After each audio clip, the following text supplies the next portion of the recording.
Você está ligado no Agenda Econômica da TV Senado.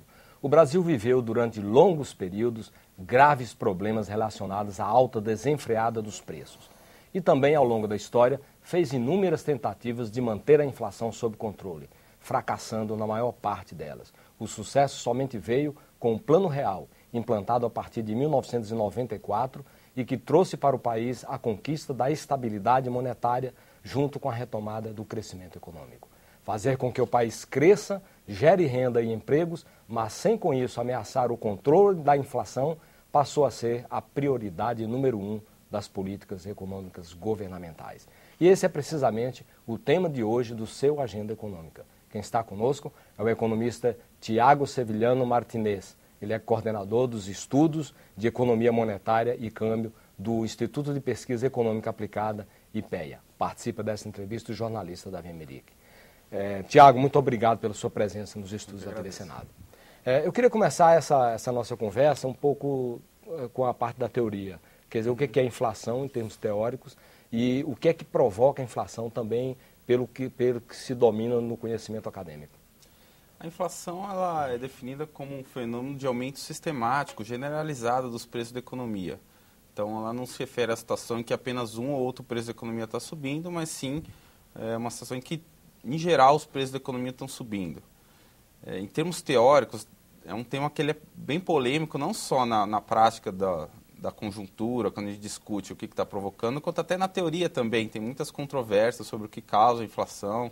Há aqueles que defendem que é um fenômeno simplesmente monetário, quanto mais moeda está em circulação na economia, mais os preços vão subir. Então, que a inflação simplesmente acompanharia o crescimento da moeda. Já outros não. Puxam para outras correntes teóricas, puxam para a interpretação da inflação como conflito distributivo, que os diferentes agentes da economia, querendo defender o seu poder de compra, sobem seus preços para defender. Então, não é só um fenômeno de quantidade de dinheiro, mas sim um conflito entre agentes da economia.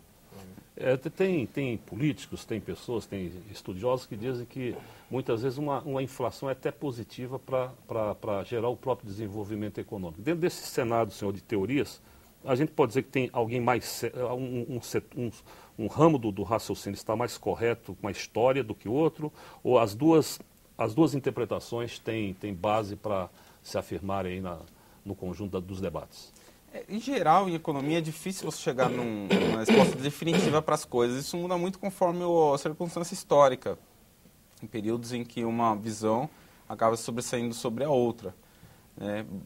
Recentemente ganhou muita força a visão de que quanto menor a inflação, melhor. No sentido, todo mundo sabe que a inflação causa males, causa prejuízo para a população. Mas tem esse debate se um certo nível de inflação não favoreceria o desenvolvimento, no sentido que você poderia amarrar demais a economia se você quiser uma inflação extremamente baixa. Há teóricos que defendem que a inflação deveria ser zero. O governo deveria perseguir a inflação zero. Outros não. Acho que eu, particularmente, me sinto mais confortável com esse segundo grupo, que um certo nível de inflação é positivo para a economia, porque senão você impede que ocorram mudanças estruturais na economia. Às vezes é necessário que um grupo ou outro da sociedade tenha um aumento de preço relativo, passe a ganhar, por exemplo, o processo de distribuição de renda. Às vezes, a camada mais pobre, que ganha menos na sociedade, ela deve ganhar mais do que outras camadas para poder aumentar o seu poder de compra relativo, e isso que vai gerar a distribuição de renda. Então, se a inflação for zero, significa que outros grupos da sociedade vão ter que ter redução como se você reduzisse o salário ou o lucro de uma empresa em termos nominais, no valor ali que ele recebe. Então, isso engessa a possibilidade de ter esse tipo de mudança estrutural. Então, você tem um nível mínimo de inflação, que também não pode ser muito alto, porque vai acabar prejudicando os mais pobres, se for muito alto, você consegue ter essa flexibilidade para mudar a estrutura da economia. O Brasil viveu assim, longos períodos de inflação acelerada, acentuada, e isso deixou grandes marcas, profundas marcas, até na consciência nacional, na maneira de proceder do consumidor, do investidor e tudo mais. Um dos fenômenos, uma das invenções que se criou, que era uma espécie de uma vacina contra a inflação, foi a correção monetária, né, e que acabou depois se voltando contra o que se queria combater, que era a inflação. Quer dizer, que marcas você lembra, assim, você pode suscitar, que foram deixadas desse longo período que nós tivemos hiperinflacionário? como você colocou, Elivel, a correção monetária é uma invenção que é bem brasileira mesmo. A hiperinflação, o aumento de altas taxas de inflação, geralmente, na teoria, é comum ter uma referência acima de 50% ao mês, mas isso não é algo rígido. Seriam taxas muito altas de inflação, ocorreram já em vários países na história. Na história econômica, vários países. Alemanha, isso aconteceu, na Alemanha é o caso mais famoso, depois entre as duas guerras mundiais, pelas reparações de guerra que ela teve que pagar, desestruturou toda a economia, gerou uma hiperinflação. E é comum que durante hiperinflações a economia desenvolva mecanismos informais de indexação. As pessoas passam a tomar como referência não mais aquela moeda do país, já que os preços estão subindo muito nela, mas outras coisas que têm um preço mais estável. Por exemplo, uma moeda internacional, sei lá, o dólar, por exemplo. As pessoas passam a cotar o seu preço em dólar e até fazer transações com moeda de outro país, não mais com moeda nacional. E tem mecanismos, então, informais de indexação, que não estão registrados em contrato. Aqui no Brasil foi criada essa figura da correção monetária, que registrava em contrato que a inflação passada era repassada. A inflação anterior, de um ano passado, ou do mês passado, conforme foi passando o tempo, foi ficando cada vez mais frequentes os reajustes, né, em contratos, e era simplesmente reposto. Então, isso foi uma coisa que foi bem típica do nosso país. Por um lado... Isso teve um lado bom também, porque não destruiu a economia. Geralmente, nenhuma economia consegue viver muito tempo com hiperinflação, que você destrói e tende a ir piorando com o tempo. A inflação acelera cada vez mais. Aqui no Brasil, a gente conseguiu viver por mais de uma década com uma inflação enorme e sem destruir a economia. Só que, por outro lado, você não conseguia destruir a inflação porque você estava sempre reproduzindo a inflação do passado. Então, você ficou preso numa armadilha, até que teve um momento que esse mecanismo também teve os seus limites. Teve um ponto ali no começo dos anos 90 que se viu que não dava para sustentar aquela situação e que já se via que não era uma sustentável, mas que nem mesmo a correção monetária ia ter um ponto que ia destruturar, não ia conseguir ter aquele ritmo de ajuste de preço que estava... Isso deixou uma herança, até hoje a gente pode ver sinais dessa herança? Ficou uma herança, sim, porque apesar de todo o esforço que foi feito no Plano Real, e foi feito um esforço importante de quebrar a indexação em várias áreas da economia, ainda persistiam em alguns setores. Por exemplo, todos os preços monitorados, especialmente os preços, por exemplo, preço de energia elétrica, telefonia, certas tarifas públicas, eles são indexados em longo prazo. Há um contrato feito por 10 ou mais anos que é fixado num índice que durante todo aquele tempo o preço vai ser corrigido no mínimo pela inflação passada. Em alguns setores, no setor imobiliário, o aluguel ainda tem contratos indexados, que isso não é algo comum, se for ver mundo afora. Você ter já a inflação marcada no contrato. Você falou em perdedores e ganhadores. Num processo de inflação crônica, é possível definir quem é que perde majoritariamente e quem que ganha majoritariamente? Embora, de alguma forma, todos perdem, mas quem que ganha e quem perde majoritariamente?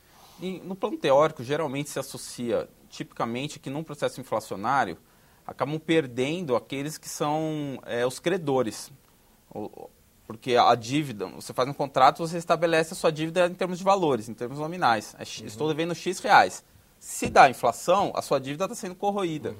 Portanto, aquele que é devedor está se beneficiando. Ele vai ter que pagar menos em termos de reais, considerando que o salário dele suba e a dívida dele fica parada. Então, ele está se beneficiando e aquele que é credor está sendo prejudicado. E também se associa muito aos pobres, porque geralmente os mais pobres não têm muito poder, às vezes, para ter o aumento de salário que acompanha a inflação, não tem acesso ao serviço bancário, não pode depositar, como não tem acesso ao banco, não tem como fazer uma aplicação financeira para preservar seu poder de compra. No Brasil foi um pouco diferente, justamente pela correção monetária. O credor não perdia, porque estava na correção monetária ali, né, o que ia ser recuperado o poder do contrato. Então foi um pouco diferente aqui. Então criou essa correção monetária, criou que eles chamaram de inércia, não é isso? E para quebrar isso, como é que foi a quebra desse paradigma? Então, teve um debate muito forte nos anos 80, porque se notou que quando a inflação passou do patamar de 200% ao ano, as políticas típicas de combate à inflação focam geralmente em instrumentos recessivos. Você, de alguma forma, tenta forçar uma recessão da economia, um crescimento mais baixo, para conter a demanda, né, ao tipo de política mais comum que tem de controle da inflação. Só que essa política não dava no menor resultado, quando você tem uma inflação na casa de mais de 200% ao ano. O choque não era suficiente para segurar isso. Então, houve todo um debate de que deveriam existir políticas específicas para para atacar essa inflação indexada, essa inércia inflacionária. E aí teve um debate amplo e dentro da corrente chamada estruturalista, que fazia esse diagnóstico, tinham duas propostas principais. Uma era a proposta até que se costuma chamar de choque heterodoxo, que era uma ideia do congelamento. E foi essa a proposta que foi aplicada no plano cruzado. E a outra proposta era de superindexação da moeda, que foi aplicada depois no plano real. Então era uma mesma visão, né?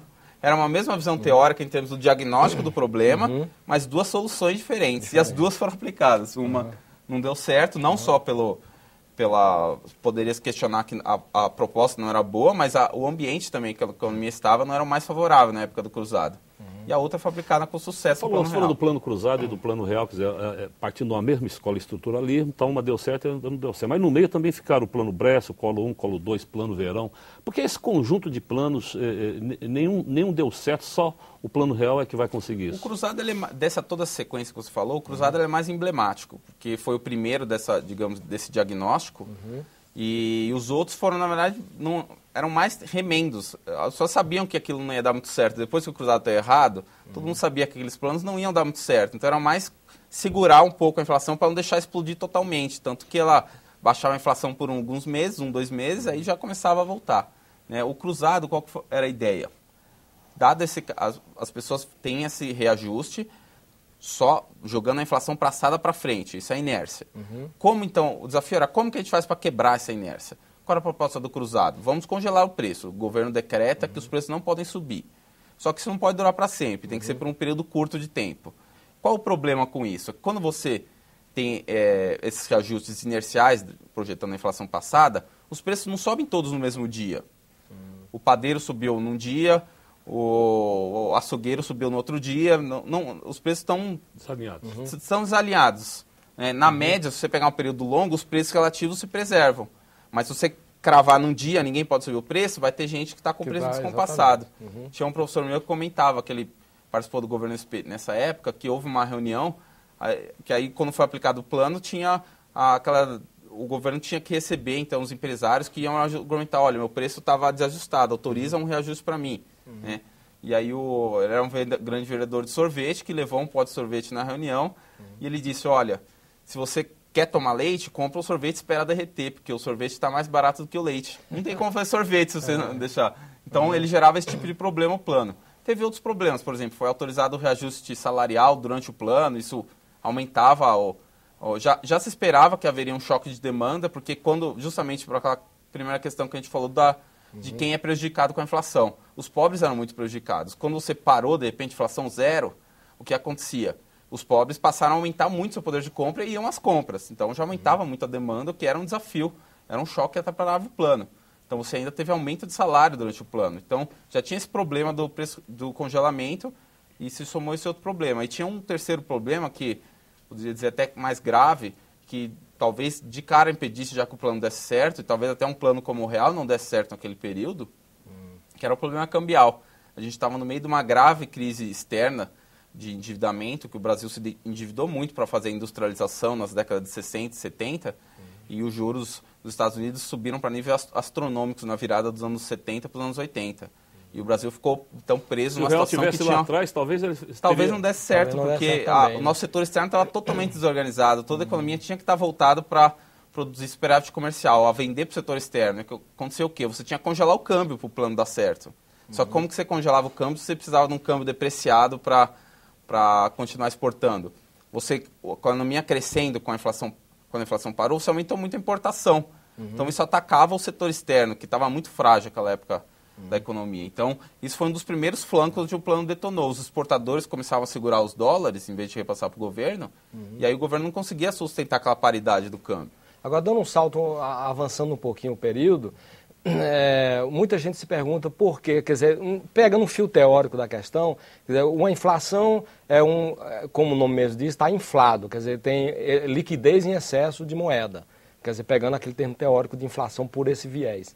Então, por exemplo, o plano da Zélia, ele tirava a liquidez, ele bloqueou a conta corrente, a poupança e tal, quer dizer, o plano Collor, né? O plano da ministra Zélia. Quer dizer, por que então esse plano não deu certo se de fato se enxugou na marra a liquidez?